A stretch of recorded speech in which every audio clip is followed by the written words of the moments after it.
Good day po sa inyo. Ito na po yung printer natin. No, pinalitan natin siya ng print head. So yun ang naging problema niya, no, print head. So nasave pa rin natin siya. Akala natin hindi na natin siya magagamit. So naubos itong tatlong color na yan, yung cyan, magenta, tsaka yellow. Magenta ba yun? Tama. So meron pa tayo, puno pa yung ating black. So ngayon naisip ko, dahil ang mahal ng original na ink,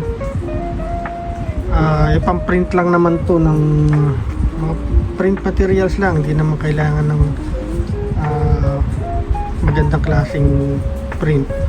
So I decided na bumili online nitong parang universal ink, ganun. No, ito ay dye. Pangano talaga siya, yung pang-print lang. So napansin ko nung sa opisina namin, matagal na tong ginagamit ang printer namin doon, Epson, no? So ito yung ginagamit, okay naman. So hindi naman nasira yung printer, no? Kahit na hindi original. So sa pagsi-search ko, yung dye na ink is good for printing materials lang, gaya ng mga ganyan yan. Yung i-print ka lang ng ganyan, po pwede to, no? So hindi naman natin kailangan ng magandang ano, kasi hindi naman tayo nagpiprint ng mga picture. So itetest natin ngayon. Gumawa na rin ako ng mga tubes, improvise lang to, no? So 4 na syringes ang gagamitin ko. Nilagyan ko ng rubber tubing. Okay, tignan natin, i-refill natin to. So palagay ko hindi naman masisira itong printer natin. Tapos try natin i-print itong materials na to. Okay,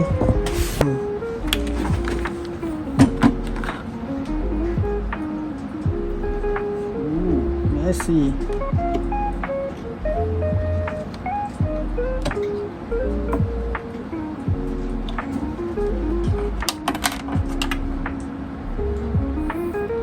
Edit na natin ito. Tingnan natin kung makakakuha siya ng ayun, no? Ayun, no? So okay, binuksan natin, no? Ilagay na natin itong ink natin. Okay, alright, ito tayo.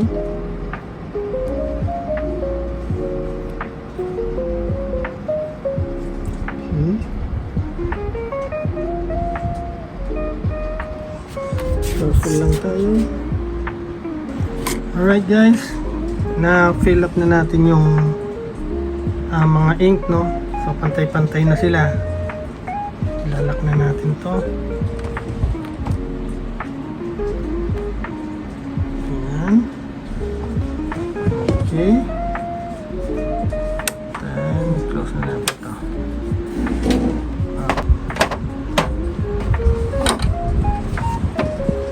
Pasiksik natin.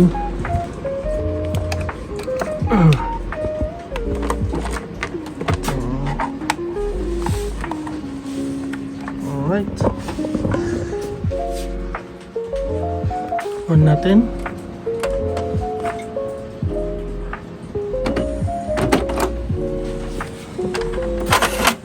Lagyan natin ng papel. Lagyan natin ng sample lang natin to.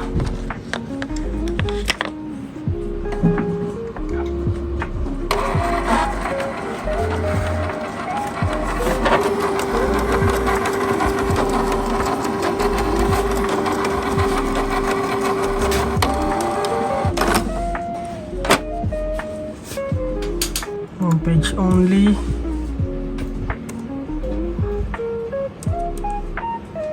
One page. Okay, ready na yung ano natin. Check na natin yung quality ng print niya.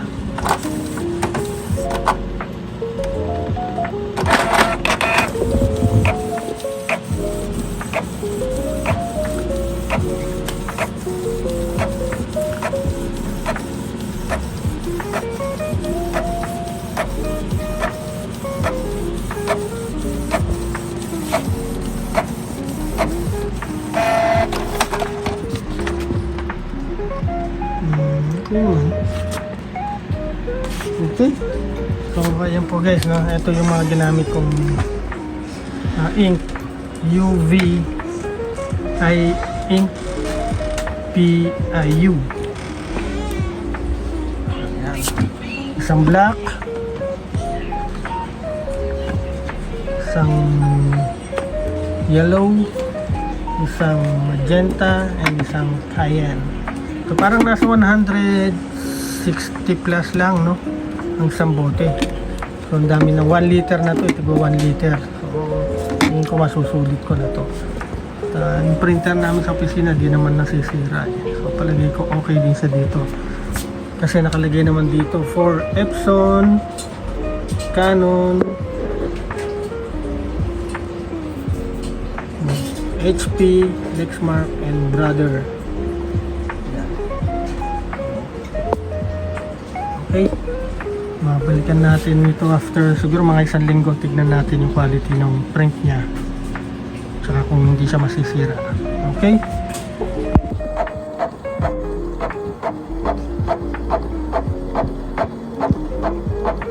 okay, nagpiprint na po tayo ng maraming materials. So far maganda na po, okay naman yung outcome. Ito naka-draft lang siya, no, pero maganda na rin yung kulay. Ayan. Yung sa black, sa colored, although draft ang settings nito, okay naman, no, kasi marami yung ipiprint natin, kaya draft lang naman muna. Pero nasubukan na rin natin yung sa standard, no, maganda talaga ang kulay. Huwag lang siyang mababasa, kasi pag nabasa nag-smudge siya. Yun lang ang kaibahan sa original na ink. Pero so far napapakinabangan siya. Okay, so yung binili nating ink for purpose ng printing ng mga kagaya ng mga ganitong manuscript is approved, is very okay. Hanggang dyan lang po. Maraming salamat.